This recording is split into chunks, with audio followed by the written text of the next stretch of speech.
చేయడం లేదు, లేట్ చేస్తా ఉన్నారు. బీజేపీ ఎమ్మెల్యేకి సపోర్ట్ చేస్తా ఉన్నది ఒక కారణము. వాళ్ళకి తెలుసు ఆ బాధ. ఎందుకంటే నేనేం నా పని అయిపోయింది, నేను ఎమ్మెల్యేగా ఓడిపోయినా పర్వాలే, వాళ్ళు ఉన్న వాళ్ళన్నా రేపు గెలాలంటే వాళ్ళలో డెవలప్మెంట్ చేసుకునేదానికి వాళ్ళ అవస్థలు వాళ్ళు పడతా ఉన్నారు. అంతేగాని మేము ఆ విశ్వాస తీర్మానం పెట్టుకుంటే వీళ్ళకేం బాధో నాకు తెలీదు. ప్రచారం చేస్తారు, వాడు పోతారు. అదేవో జనాలు కూడా ఇదే పరిస్థితిలో లేరు ఇప్పుడు. ఎందుకంటే వాళ్ళు ఒక పద్ధతి ప్రకారంగా ప్రజలంతా కూడా ఎవరి పనిలో వాళ్ళు ఉంటారు. సమస్య వచ్చినప్పుడు ఏదైనా ఉంది అనుకుంటే వాళ్ళు మాట్లాడతారే కానీ సమస్యలే లేనప్పుడు ఎందుకు వీళ్ళు ప్రచారం చేస్తున్నది కూడా ఆలోచన చేస్తారు వాళ్ళు. ఆ రకంగా ప్రచారం చేసి ఎంత చేసినా కూడా ప్రజలు నమ్మే పరిస్థితిలో లేదు. ఎందుకంటే ఒక పద్ధతి ప్రకారంగా నువ్వు ఇచ్చిన మాట ప్రకారంగా ఏదో చేసుకుంటూ వచ్చింటేమని నమ్ముతా ఉంటామో కానీ నీవన్నీ నీ మాటలన్నీ ఉత్తపాటలు అనేది అందరికి తెలిసిపోయింది. ఏ రకంగా కూడా డెవలప్మెంట్ ఏదో ఎక్కడ పోయినా కూడా ఇసుక పోయేది, ఇసుక వాళ్ళు పట్టుకునేది. ఏం అథారిటీ ఉంది వీళ్ళకి? ఇసుక వాళ్ళ వ్యాపారాలు ఫ్రీ ఇసుక అన్నప్పుడు ఏమైనా చేసుకుంటారు ప్రజలు.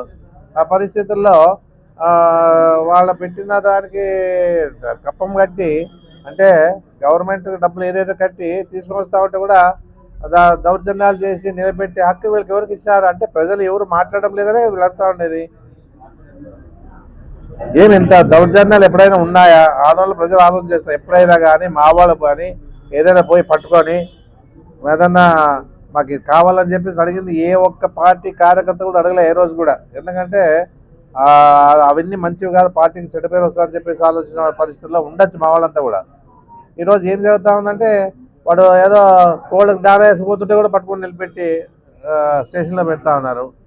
వాళ్ళు రికార్డెడ్గా వాళ్ళు పోతూ ఉంటారు. వాళ్ళు తీసుకొని వచ్చి మా ఎమ్మెల్యేని కలాల ఎందుకు కలాలి?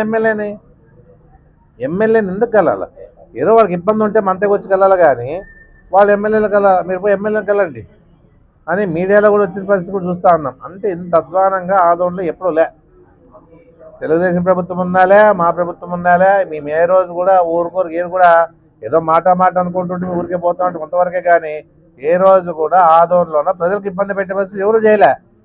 మళ్ళీ ఆ పరిస్థితుల్లో ఈరోజు ప్రతి వారం ఆలోచన చేసుకోవాలని చెప్పేసి నేను చెప్పడం జరుగుతూ ఉంది. ఏదున్నా మాయ మాటలు నమ్ముతారో నిజాలు నమ్ముతారో మీ ఇష్టం. అది రేపు ప్రజలు ఇచ్చిన కౌన్సిలర్లు మాకు ఇచ్చిన మున్సిపాలిటీ 3 సార్లు ఇచ్చింది. ఇప్పుడు మాకు మున్సిపాలిటీలు మేము 3 సార్లు గెలిచాం. ఈరోజు ఉండే పరిస్థితుల్లో ప్రజలకు ఏదో చేయాలని చెప్పేసి సంకల్పంతో కౌన్సిలర్లు అందరూ కూడా ఏకదాటిగా నిలబడి మన పనులు కావాలంటే ఇంకో 1 ఇయర్ ఉంది. ఆ పనులు కావాలంటే చైర్మన్ని మళ్ళీ కొత్త వాళ్ళు ఎన్నుకుంటేనే మనం చెప్పినట్ల తీర్మానాలు చేస్తాయి, పనులు అవుతాయని చెప్పేసి ఉద్దేశంతో వాళ్ళు తీర్మానాలు చేసుకున్నారు. కాబట్టి ప్రజలు అర్థం చేసుకోండి. ఏ విధంగా కూడా ఇదేం అన్యాయం ఏం లేదు. మా పార్టీలో మా వాళ్ళని పని మనం వద్దనుకున్నప్పుడు ఉన్నది తీసేయచ్చు, కౌన్సిలర్ వద్దనుకుంటే. ఆ పరిస్థితి ఉందే కానీ ఎవరికి కూడా ఎలాంటి సమస్య ఉండదని చెప్పేసి నేను తెలియజేస్తా ఉన్నాను. ఏదన్నా మిత్రులకి, పత్రికా విలేకరులకి, కౌన్సిలర్లకి ప్రతి వారికి నా హృదయపూర్వక ధన్యవాదాలు తెలియజేస్తా ఉన్నాను. మా పార్టీ పరంగా మీ విశ్వాసత అవిశ్వాసం ఏమని పెడితే వీళ్ళకి ఏం బాధో నాకు అర్థం కాలే. బీజేపీలకి అది మా పరిధిలో ఉంది. అది మా కౌన్సిలర్ దాదాపుగా 41 మంది ఉన్నారు. పోయిన వాళ్ళు 5 మంది పోయినా వాపసు వచ్చినాడు, మళ్ళీ ఊరు వచ్చినారు, వాసిం వచ్చినాడు. ఎందుకంటే ఏదో చేస్తామని చెప్పేసి వాళ్ళకి ఏదో చెప్పిన తర్వాత పోవడం జరిగిందని చెప్పేసి కూడా చెప్పడం జరిగింది. మన ఇంకా కొద్ది ఎక్కువ వాళ్ళకి ఆశ చూపినారు, మీకు డీలర్షిప్ ఇస్తామని చెప్పేసి. ఎందుకంటే వాళ్ళు డెవలప్మెంట్ లేదనేది లేదు, డెవలప్మెంట్ జరిగింది. ఇంకా జరిగితే బాగుంటుందని చెప్పేసి ఆలోచనతో వీళ్ళు ఉంటే వాళ్ళు అది క్యాచ్ చేసినారు, పట్టుకుపోయినారు. మేము ఇస్తాము, మేము చేస్తామని చెప్పేసి. ఈ ఊరు వాళ్ళు చేసేకి ఎవరు? చైర్మన్ మనోళ్ళు, మున్సిపల్ కౌన్సిల్ మనోళ్ళు. మేమన్నా కూడా వాళ్ళు కూడా ఏ కౌన్సిలర్కి ఏది కావాలన్నా కూడా చేయాల్సిందే. ఆ కౌన్సిలర్లు తీర్మానం చేసేదే కానీ వీళ్ళు చేసేది, ఎమ్మెల్యే చేసేది ఏం లే. ఎమ్మెల్యే ఫండ్స్ ఏదైనా ఉంటే ఇవ్వచ్చు కానీ ఎమ్మెల్యే ఫండ్సే లేవు. అంతేగాని ఏదో మభ్యపెట్టి వాళ్ళకి ఈ విధంగా ఆ పార్టీలోకి తీసుకొని కండువా వేస్తే అయిపోయా. ఇంకా కండువా వేసా అంటే పక్కకు పెట్టింటారు అంతే. ఏం వాళ్ళ నుంచి గురించి కానీ వాళ్ళ ఏదన్నా కావాలన్నా చేసేది కానీ ఉండదు. చాలామంది పార్టీల్లో చేరినారు. ఎందుకు చేరినా అంటే ఏదోలే వాళ్ళ పనులు ఉంటాయో, లేకపోతే ఇంకోటో లేకపోతే ఏదో అని. ఇప్పుడు ఎంతమంది చేరినారో వాళ్ళ పేర్లు గుర్తుండవు వీళ్ళకి. ఏదో రోజు రావడమేమో, ఎవరో పిలుచుకు రావడమేమో, వాళ్ళ తరఫున వాళ్ళ ఊరి కోసం వాళ్ళు కండవాలు వేయించడమేమో, అంతవరకే కానీ. ఎందుకంటే మేము చూస్తూ ఉంటాం, మేము వచ్చినప్పుడు ఆహ్వానించినాం. లేదనిలే, ఎందుకంటే వస్తామన్నప్పుడు వద్దంటా అని చెప్పేసి ఆహ్వానించాం అంతే. మనమేం బలవంతంగా ఎవరినేం చేసుకుని రాలే, ఎవరిని పెట్టలే. కూర్చొని సంతోషంగా ఆహ్వానించిన పరిస్థితి కూడా చేశాం. ఏదున్నా ఒకటే చెప్తా ఉన్నాను, ఈరోజు ప్రజలకు గౌరవం ఇవ్వాలి మనం. ఎందుకు గౌరవం ఇవ్వాలంటే ప్రజలకు, నాకు కూడా 2017లో నాకు బాలనారెడ్డికి జయరాంకి ఆఫర్ వచ్చింది. ప్రజలు గౌరవం ఇచ్చాం మేము. ఆ రోజు డబ్బే కావాలనుకుంటే పోయేవాళ్ళం మేము కూడా. ప్రజలు ఇచ్చిన మనకి సపోర్ట్ని మనము వాళ్ళకి గౌరవించాలని చెప్పేసి ఉద్దేశంతోన మేము చేసినామే. కానీ ఆ రోజుల్లో మేము పార్టీ పరంగా ఉన్నాం. ఎందుకంటే ప్రజలు ఇచ్చిన గౌరవం మాకు ఇచ్చినారు. ప్రజలకే ఇచ్చిన ఈ పదవిని మనము వాళ్ళకి అవమానపరచాలని చెప్పేసి ఉద్దేశంతో ఎక్కడికి పోలే. మేము పార్టీ పరంగా ఉంటాం, మేము రామని చెప్పేసాం గట్టిగా. అంతేగాని ఈరోజు పోయిన వాళ్ళు ఏదో వస్తే సంతోషంగా కండువా కప్పినంత మాత్రాన అంత వాళ్ళు ఈ బీజేపీ పార్టీకి అంకితమైపోతారని చెప్పి ఆలోచన లే. ఎందుకంటే ఈరోజు కూటమి ద్వారా కలిసి పిలిచి పోటీ చేశారు కాబట్టి గెలవగలిగినారు. కానీ ఏదున్నా కూడా ఏదో నమ్మినారు. ఎందుకో మన వ్యతిరేకం వచ్చింది మా మీద, మేము సంతోషమే. ఎందుకంటే మేమేమి ఎవరికి తప్పు చేసిందిలే, ఎవరినేం ముంచిందిలే, ఎవరు కబ్జాలు చేసిందిలే, ఎవరిదేమో మనం వసూలు చేసిందిలే. ఈరోజు ఇంత అన్యాయంగా కళ్ళకి కనపడేటట్లు కనపడతానే ఉంది. ప్రజలంతా గమనిస్తూ ఉన్నారు, ఏం జరుగుతూ ఉందని గమనిస్తూ ఉన్నారు బాగా. ఏదున్నా కూడా ప్రజలే మనసు తీర్మానం చేస్తారు. ఎందుకంటే ప్రజల్లోనే తీర్మానం చేసేది, అయినా తీర్మానం చేసేది వాళ్ళే, వద్దనుకున్నా తీర్మానం చేసేది వాళ్ళే. ఆ పరిస్థితి ఎలక్షన్ వచ్చినప్పుడు తెలుస్తాయి. ఏదున్నా మనమే పిల్లి కండ్లు ముచ్చుకొని పాలు దాతుంటారు, నన్ను ఎవరు చూడరని. అట్లా ఈ పరిస్థితి కనపడతా ఉంది. ఇప్పుడు ఉండే పరిస్థితి కనపడతా ఉంది.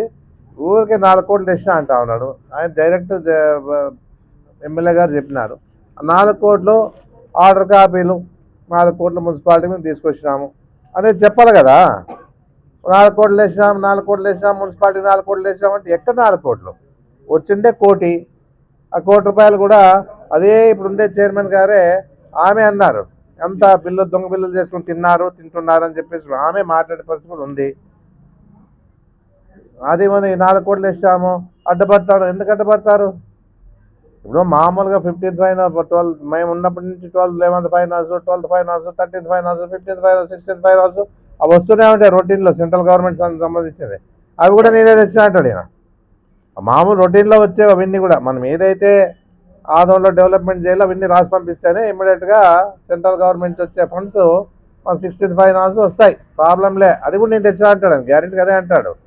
సమస్యలే వస్తూ ఉంటాయి. నీవు ఈ మన ప్రభుత్వం ద్వారా ఏం తీసుకొచ్చినామని సమాధానం ఉండదు. అది 4 కోట్ల యాడ్ నుంచి వస్తాయి. మేమే ఇన్నేళ్ళు ఉన్నాము, 3 సార్లు టర్మ్ చేసినాము, మీనాక్షి గారు చేసినాడు. మళ్ళీ ఏ టర్మ్లోనో మేము మున్సిపాలిటీ నుంచి అంత తీసుకురాలే. ఎందుకంటే అనవసరంగా ఇప్పుడు వస్తున్నాయి కాబట్టి 15th ఫైనాన్స్ వస్తే మాకు అవే దంటికి డబ్బులు అయిపోతూ ఉండే.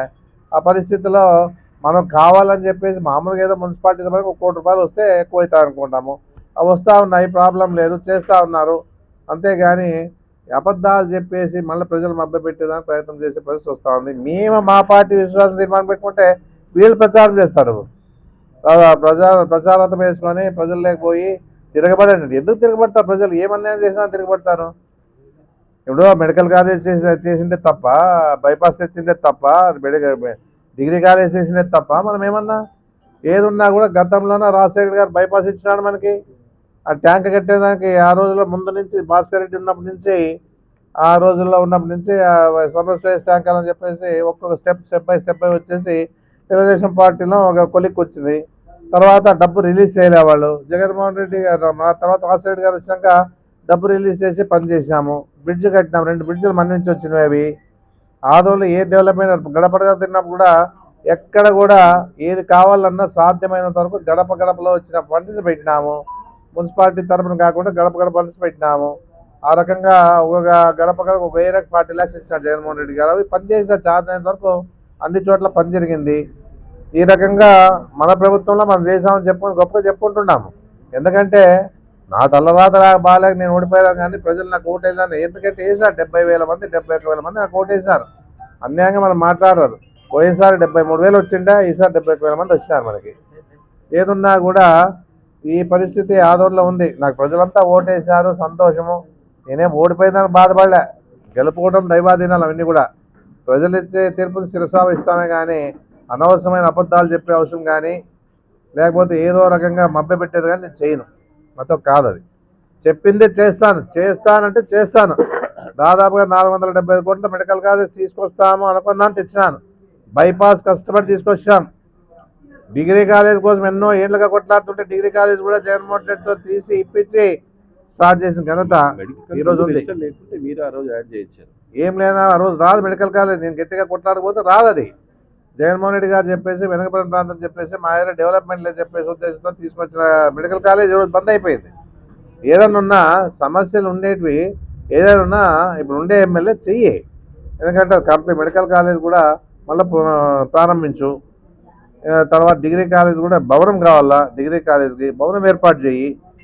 ఏదున్నా షాదీఖానా ఆ రోజు షాదీఖానా నిలబడిపోయింది, నేను తేలేకపోయినా తీసుకోరా. నేను తేలేకపోయినాను ఎందుకంటే ఇన్ని పనులు తెచ్చినా కాబట్టి తేలేకపోయినాను, ఇది తీసుకోరా. ఈద్గా ఉంది, డబ్బు రిలీజ్ కాలేదు, చెయ్యి. ఇన్ని సమస్య ఇప్పుడు ఏదున్నా కూడా ఈ విషయాలన్నీ మర్చిపోయి ఏమి చెప్తా ఉంటాడో. ఇప్పుడు ఆయన చెప్పేదంతా ప్రజలకు విసుగొచ్చిపోయింది. ఏం చెప్తా ఉన్నా అదేదో ఏం చెప్తా ఉన్నాడో ఏమన్నా మాట్లాడితే అది దాటేస్తారు. మనకు అవిని రావు. ఏదన్నా అడిగినప్పుడు నిలబడి సమాధానం చెప్పి పోయేవాడు నేను, ఎందుకంటే వాళ్ళకి అర్థం కావాలని చెప్పేసి. ఆ రోజు ఏమంటారు ప్రజలు, కరెంట్ ఛార్జీలు పెంచినప్ప జగన్మోహన్ రెడ్డి అండి. తర్వాత తినే కూడా కాయగూరల రేటు పెరిగిపోయినప్ప ఈరోజు కాయగూరల రేటు పెరిగా. జగన్మోహన్ రెడ్డి ఏం పెంచినాడో ఆ రోజులో కొద్దిగా పెంచవచ్చు, కానీ ఈరోజు 15,500 కోట్లు ప్రజల మీద భారం వేసే చంద్రబాబు నాయుడు. సూపర్ 6లో బాగా ఇచ్చిన హామీలు ఏమీ లే, డైరెక్ట్గా చెప్పే డబ్బులు లేవు. మొదటేమో 14 లక్షల కోట్లు అప్పు చేశాడు జగన్మోహన్ రెడ్డి అంటే. ఆ 14 లక్షల కోట్లు అప్పు చేసిందిలే, అదంతా తేల్స్తే సెంట్రల్ గవర్నమెంట్ చెప్తే జగన్మోహన్ రెడ్డి ఈ 4 లక్షల కోట్ల కంటే ఆయన 3 లక్షల కోట్లు అప్పు చేసినాడు, అంతా కలిసి 7 లక్షల కోట్లు ఉందని చెప్పేసి తీర్మానం చేశారు. ఎందుకంటే పార్లమెంట్లోనే. తర్వాత మళ్ళీ ఇప్పుడు ఒక స్కీమ్ ఇకపోయినా కూడా 1,50,000 కోట్లు అప్పు చేశా అదే చంద్రబాబు నాయుడు. మళ్ళీ ఏమని ఎవరు అడిగేవాళ్ళే లేరు. ఇప్పుడు ఆదోన్లో కూడా ప్రశ్నించే వాళ్ళే లేరు.